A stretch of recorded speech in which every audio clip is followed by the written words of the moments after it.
Hello, hello, this is your Captain Adventurina speaking. Okay, some people already unsubscribed. Welcome, guys, for another episode of my travel podcast, Adventurina. Thank you so much for listening again and for tuning in. Hope you guys had a good week. Hope you had some fun, whatever you are. I recently came back from a trip to the amazing Sedona in Arizona. For those of you guys who don't know that destination, Sedona is an incredible landscape with massive red sandstone formations. It's literally a paradise for people who love hiking and hitting all those unbeaten paths. Sedona is not a national park, despite what a lot of people think. It is a state park, though. I personally don't care what kind of park it is. What I know is that this place is out of this world and it's so impressive that I will definitely go back. It's also a great destination for people who love practicing yoga and people who love meditation. If you are into some spiritual stuff, you would love Sedona. We saw a lot of people meditating, doing yoga, and just taking, their time to kind of reconnect with themselves. Sedona is believed to be a place with extremely high concentration of energy, by the way. According to experts, there are specific places there called vortexes where the energy either enters the earth or goes out of it. Whichever it is, no matter if you believe it or not, you can't really deny the presence of this energy once you're there. And those vortexes, those vortex places, many people say they really feel a sudden energy hit once they reach them, or even like the desire to cry. I did not cry when I reached some of the vortexes during our hiking, but something kind of weird actually happened. As someone who spends a lot of time, long hours sitting in front of a computer, I'm not gonna lie, I was a little concerned about, all those hikes and advanced traces we were gonna do. I love being outside, I love hiking and wandering in nature, but for the last few months, I've been so busy that sometimes I would spend 15 hours in front of a computer and my only movement for the day would be from the office to my place. And that's it. So as I was packing my shit the day before we left for Sedona, I got up super fast and I got dizzy. And I was like, where the hell am I going? I literally see white spots every time I get up fast. And I'm about to visit this huge landscape where we're going to hike from morning to evening, from sunrise to sunset, miles per day, climbing rocks and stuff. I was pretty sure that that was going to be my last vacation. No, just kidding. But yeah, I actually thought I was gonna die because this is like a huge challenge for someone who sits for so many hours per day. And last year I went to Hawaii and we did the Coco Head Trail, which is a nightmare for people who are not really active. And even for people who go to the gym often, this hike can be pretty advanced too.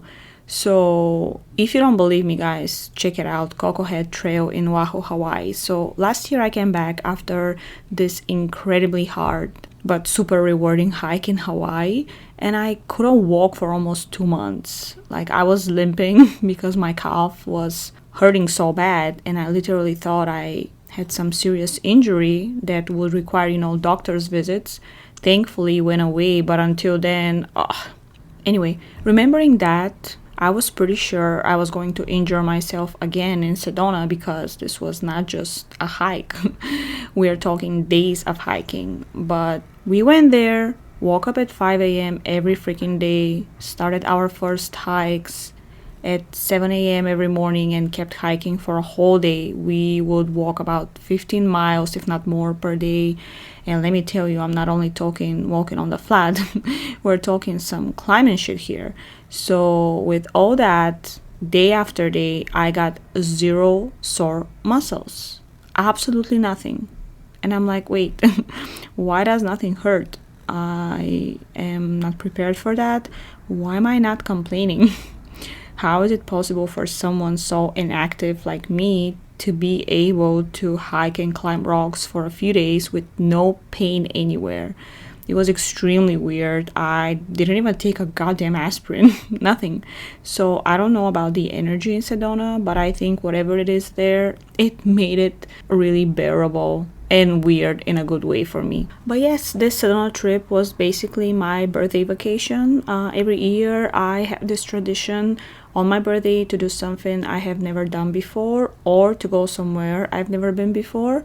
I usually try to do something that I have never done before first, but if I cannot find such activity, I just go somewhere I've never been before because, this is still considered something I've never done before, right?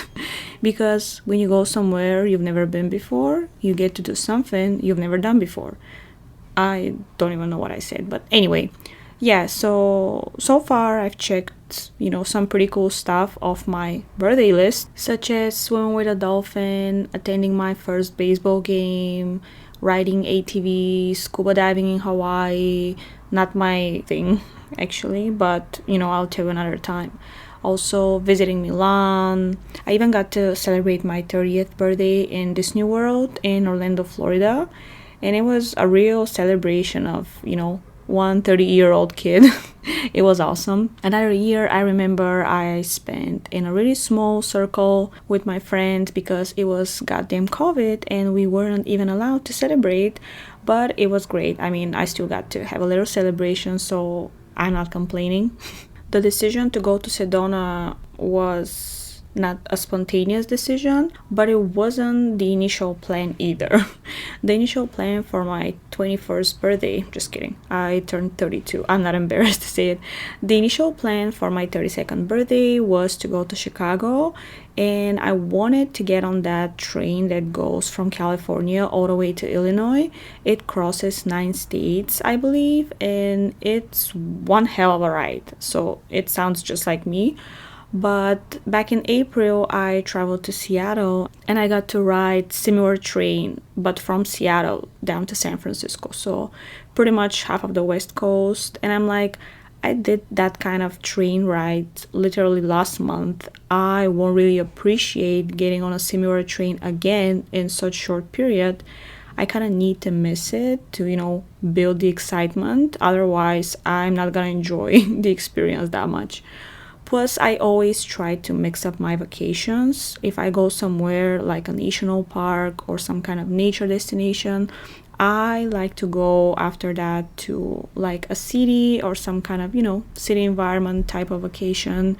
Then for the next trip, I want to enjoy some beach, something more like, an exotic destination, something hot. And after that, maybe I can do like an amusement park or some theme park, thrill rides, stuff like that. I'm always trying to mix it up, and that was the reason for me to kind of like change the Chicago plan. Chicago, by the way, is one of the places that I've been trying to go for years, and every time I'm really close to start planning, something happens, like something comes up like last moment and changes the plan.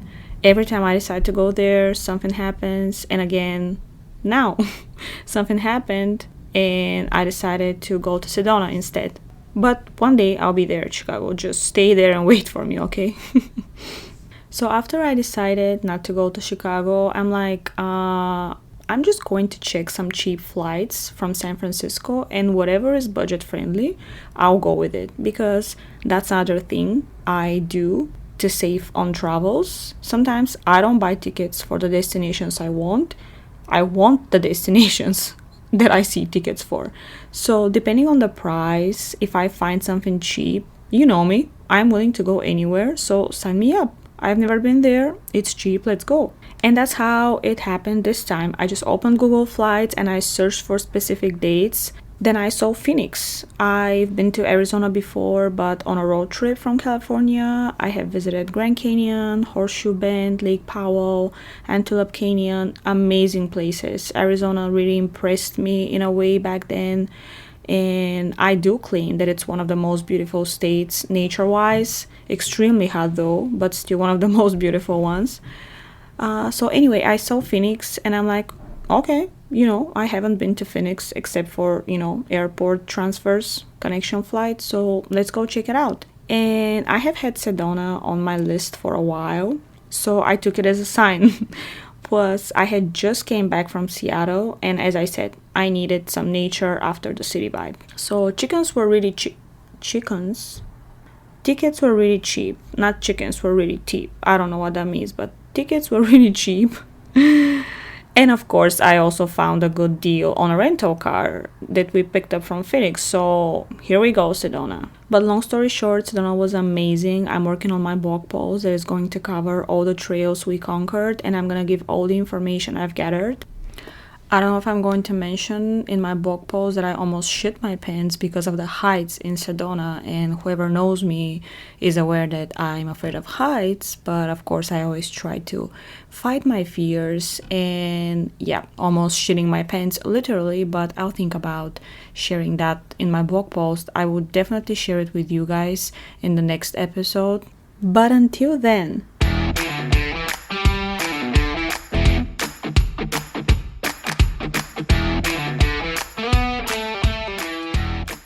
last week, there were actually people who kept texting me that they checked out the first few episodes and they're like, oh, when are we finishing the perfect travel itinerary part?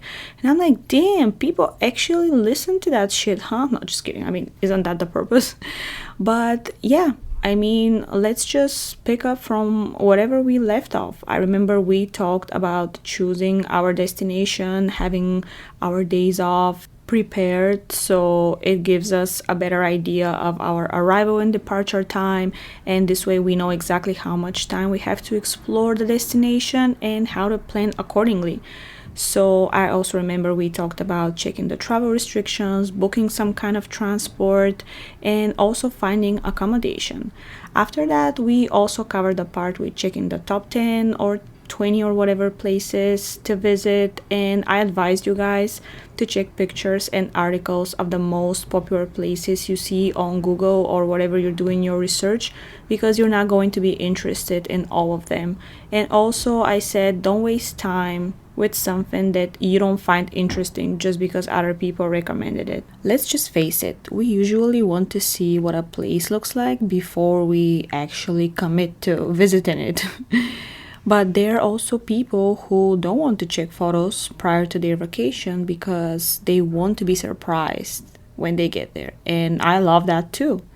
I also understand that sometimes, unless you see how everything looks or what exactly it is, you're not really in a position to tell if you're gonna like it or not. Sometimes maybe you wouldn't like the way a thing looks on a photo, but maybe you'll get impressed when you get there.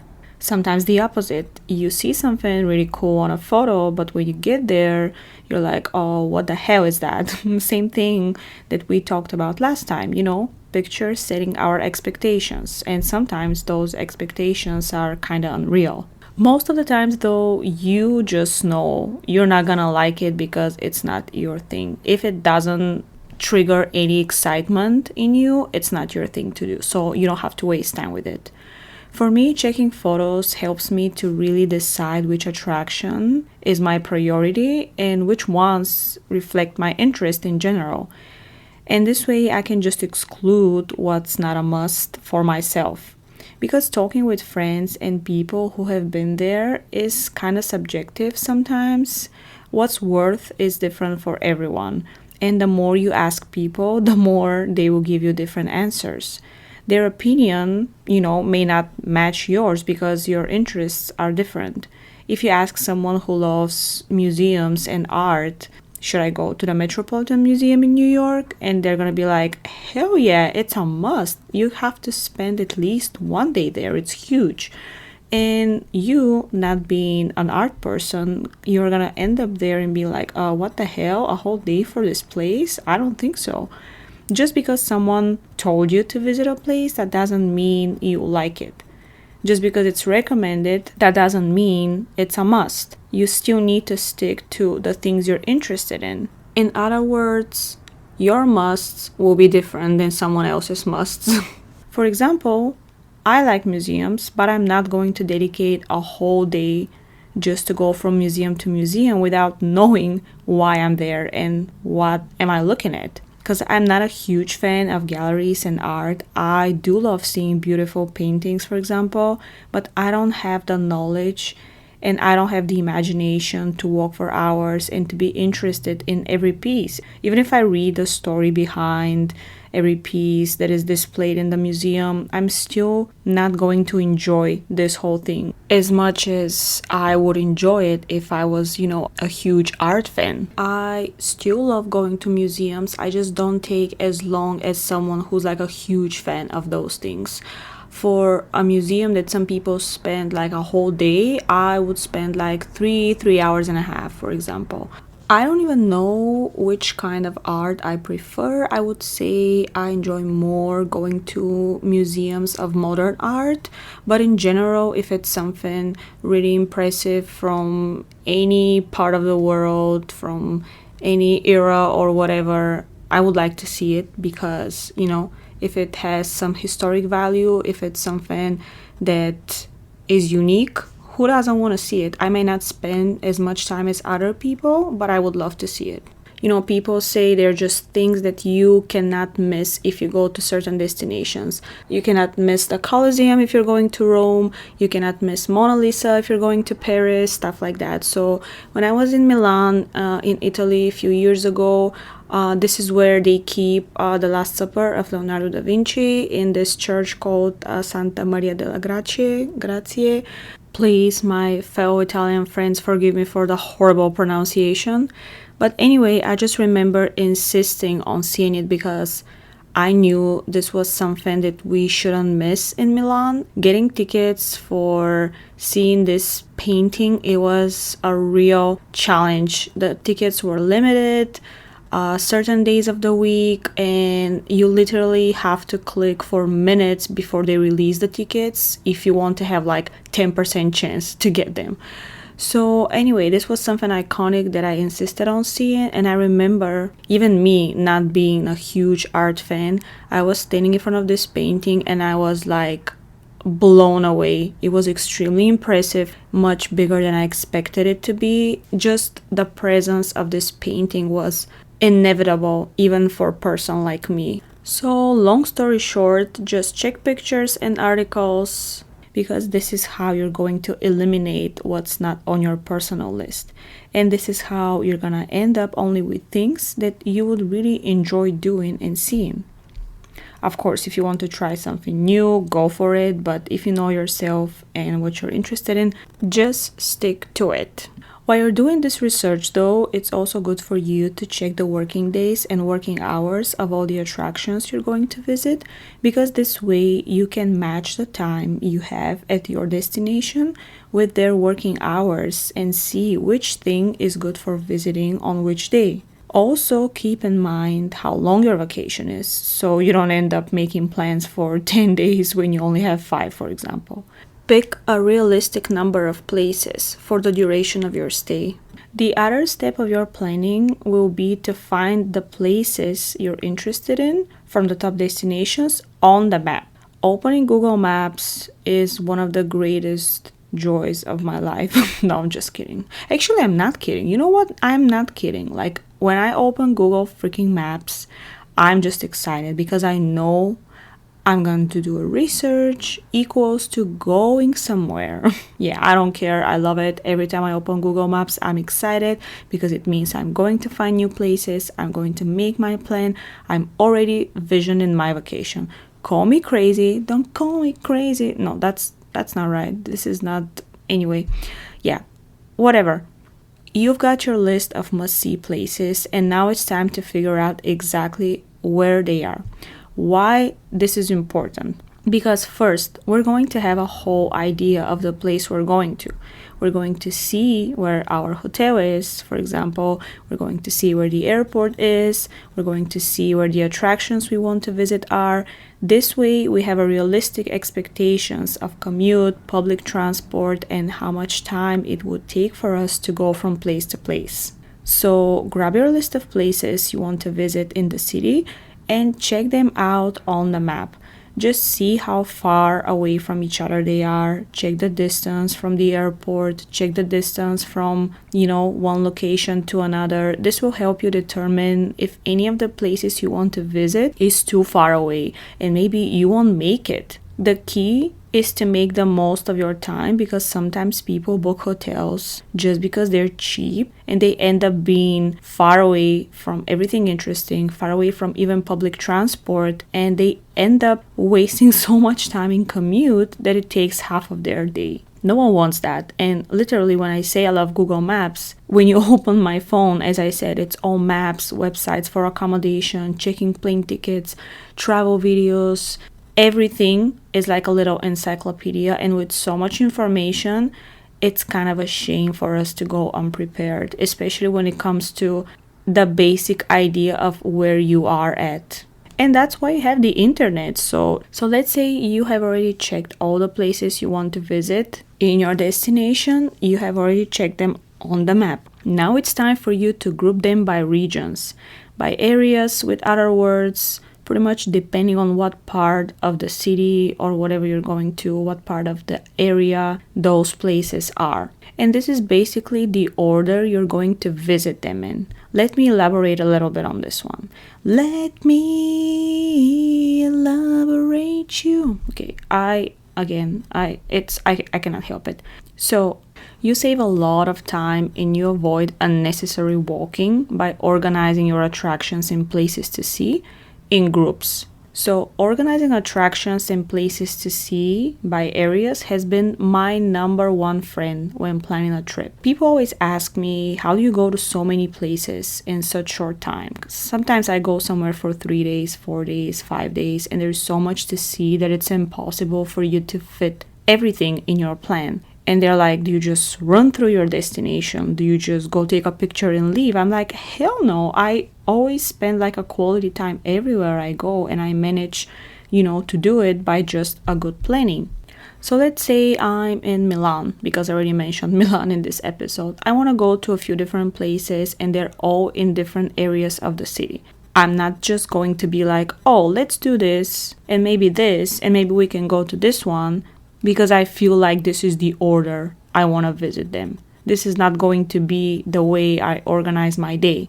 I'm just going to group them by neighborhoods. So once I go to one specific neighborhood, I see everything that is worth it, and then I'm done with this part of the city. I don't have to go back there anymore, because it would be a waste of time if I'm close to something that I want to see and I just miss it and I go back another day, same direction. Why? It's so unnecessary. If I'm really close to something, why would I leave and go back the other day to see it?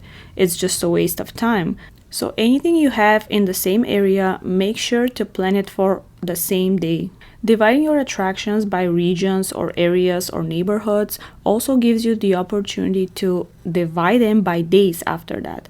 So if you have 5 places in this neighborhood, and if you think that this is going to take like a whole day, you're just gonna take one full day for this part of the city. Then, knowing how much another neighborhood will take, maybe plan half of the day in this one and the other half in another one. Combine it with other neighborhood, or maybe spend the whole day in one neighborhood. But use geography in general. So again, picking up your places, finding them on the map, grouping them by regions, and putting them in different dates on your itinerary. I also like to do something called skip if needed. I mean, no one calls it like this. This is just the way I call it. It's not even a thing. But yeah, let me explain a little bit about this thing. I totally get how disappointing it can be when things don't go as planned. I hate that more than anything when I'm traveling. I said it already, but that's the truth. Sometimes things, just get messy, and it's okay. You have to skip, some things from your plan. And when I say it's okay, I really mean it's not okay, but do you have a choice? It doesn't depend on you, so you deal with it. We, of course, want to see everything, but sometimes it's just not possible. It might be a weather issue, might be a working hour issue, might be transport issue, bad luck. So many things can happen, but one thing that helps me not getting extremely pissed when my plans are ruined is to have a decision in advance. I decide in advance which attractions or things I could skip in case of, let's say, emergency. you know? So if I have to, I already have a small list of places that I would skip if needed. In other words, you just prioritize everything that you really want to see and you leave the rest to hell. This way, if I have to choose between two places, I have a prior decision of which one to skip. So I'm gonna be a little less pissed than usual. By the way, this just hurts to think about. I don't know about you guys, but I'm already pissed just talking about it. And you can just mark the attractions or places that are must for you, and you know that no matter what, you have to see them. And then with the rest, I just decide, I will be okay for me to skip them if I'm running out of time, if I need to leave to the airport, or if something else happens, because, traveling is unpredictable sometimes. If you're going to another country, especially if you have never been there before, it's a great thing for you to Google the most traditional meals. Get familiar with their cuisine because part of our experience in other countries and one of the best ways to know them and their traditions is food. Food takes a huge place in every country's culture. Even talk to locals. One of the best parts of traveling is the interaction with different nationalities and getting familiar with their way of living. I love food. For me, food is a significant part of any travel experience. Not only travel experience, actually significant part of my life. Ask my fat ass. Because trying out new cuisines can literally give you a glimpse into a country's culture and traditions. So the same way you're looking up must-see places and stuff like this, look up local dishes and local cuisine, Find out dishes, pastries, drinks, anything traditional that people recommend trying. And remember, don't feel obligated to try everything. Be thoughtful of your limits, of your body, and, just understand that some cuisines might not be suitable for everyone, if you know what I mean. Go ahead, try new things, try new flavors and spices, but always be careful and respectful of your body needs. Because last thing you want is to end up having explosive diarrhea in the middle of your vacation, or even worse, at the beginning of your vacation. When you travel far away from home, please forget about chains you see in your country. What's the point of having something you can have home, right? Try new things everywhere. Of course, if you're on a really tight budget or if you're super picky about food and you only want to stick to whatever is familiar to you, do your thing. But in any other case, broaden your horizons by doing things you can't do back home. Try new flavors that you cannot have home. As I said, I live in San Francisco and there are more than 4,000 places to eat here, which is an extremely high number, an extremely big variety at the same time. Yes, you can try food from almost anywhere in the world, and almost all the time the place will be owned by people from the respective country they're offering food from. But even then, it's still not as authentic as if you try it in the country itself, right? So I live in the Italian neighborhood of San Francisco, North Beach, or Little Italy, and there are Italian restaurants at every corner, of course. One better than another, many of them owned and managed by Italians with great food, amazing food. But doesn't matter how amazing it is, it will never beat the food you have in Italy. And I'm not saying that to offend them. It's just the way it works. It's only authentic if it's there. Of course, applies to every country, not just Italy. So, a lot of preparation so far, places, things to do, Googling, food. Sometimes we get so excited to plan our whole itinerary that we actually forget to think about the way we're departing and the way we're arriving. We are too focused on what's in between. How do we get to the airport and how do we get to our hotel and all the way back? In other words, the transportation from and back to the airport. And it's important for you to think about this in advance because, let's admit it, it's stressful to have to figure it out at the moment. Your internet may suck due to, international service. You may miss a good public transportation opportunity that would take you super close to your hotel if only you knew about it. A lot of people end up being at the airport or leaving to the airport without having a plan in advance, and they have to spend a lot of money just because they didn't research in advance. Because hopping on a cab or requesting an Uber is the easiest decision at those moments, right? It's the easiest decision, but not the most budget friendly one. You don't want to end up overspending on a cab or getting lost by getting multiple buses in the wrong direction. Usually, there are public shuttles, independent shuttles, public transport, which I really like because most of the airports have really easy and cheap way to get tourists from the airport to downtown of the city you're going to, if it's a city, you know. But in general, make sure you secure at least 2 different ways to reach the airport on your way there and back, because what if one of them doesn't work? You need a backup plan. And it's important for you to be on time because your flight depends on that. You don't want to spend extra money on booking another flight because you missed the original one, right? My mind immediately goes red flag, red flag, red flag.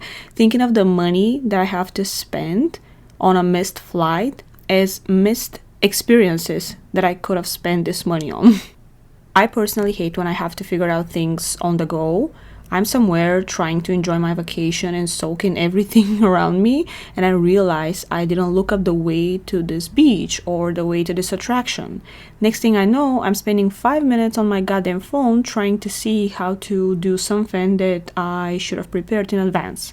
Again, waste of time. Okay, there is one more last thing that keeps you away from the perfect finishing of your plan. Provide a family member or a close friend with your itinerary and the places you're going to, or at least the place you're staying at. This is a really helpful tip because sometimes people travel solo and it's always good for someone to know where you are. Maybe sharing location with a close person is too much for some people, but as someone who often travels solo, I would say better safe than sorry, guys. You can always give them access to your location during your vacation and turn it off after. It's temporary. If not, at least share with them details of where you're staying or what's your plan of leaving, arriving, whatever. I vividly remember a situation from a few years ago. I was in San Francisco before I moved here, and I was dog sitting my best friend's dog. Shout out to Rocco, as known as Mr. Stinks. So I was staying at my friend's place in San Francisco, and at the time they lived in a building with a supermarket on the ground floor. And back then I was sharing my location with one of my best friends who lives in the UK. A few days after I started dog sitting, my friend from the UK calls me and she's like, "Dude, is everything okay?" I'm like, "Yeah, why?" She's like, "I've been checking your location since yesterday and you've been staying in this supermarket. I thought you forgot your phone there or you became homeless. You haven't moved since yesterday." It was funny to see what people can think of something so simple to explain, and at the same time it was also good to know that if God forbid something was to happen, at least there would be one person to know. It's a good example of how, she would have known first. So it's a good idea for you to share your location with someone you trust. Just let's take advantage of technology and let's just be safe as possible, especially when we are traveling by ourselves. And I'm not talking about stalking each other in general, just use the location for this purpose. And I can probably say that at this point, you've done an amazing job. You've been through all the steps of the perfect planning, and now it's time to relax and just to vision your vacation and to enjoy your adventure. Hope you guys, would find something helpful from all the nonstop talking I did for the last 30 minutes, 30 plus. I really think self-planning is the best way to go. I've been doing it for myself for more than 10 years at this point, and I love it. I'm telling you, once you come back from your first vacation that you planned on your own, once you hit all those places on your list, you will be so motivated to create another itinerary. It's like a bug, actually. And the more you plan, the better you'll get at it. So thank you so much for listening again, and don't forget to subscribe, leave a comment, send a question, a photo, whatever you want. This is your show as well, so let's do it together. Stay tuned, guys, because my next episode is landing shortly. Until next time.